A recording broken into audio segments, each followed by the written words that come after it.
আল্লাহ বলেন আলিমুল গায়বি ফালা ইউযিরু আলা গায়বিহি আহাদা। আমি আল্লাহ যেই সমস্ত রাসূলদেরকে গায়েবের ইলম জানানোর ইচ্ছা পোষণ করি, আমি তাদেরকে গায়েবের ইলম দান করি। সুবহানাল্লাহ। তাহলে আল্লাহ যদি আমার নবীকে গায়েবের ইলম দেয়, তোমার কেন চুলকায়? জোরে বলেন ঠিক কি না? আপনার আমার কোনো ক্ষতি আছে? জোরে বলেন আছে?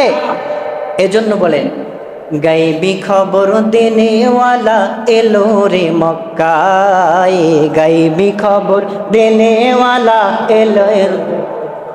যার নাম শুনিলে চমকে উঠি দিল বেকারার হয়ে যায়, যার নাম শুনিলে চমকে উঠে দিল বেকারার হয়ে যায়।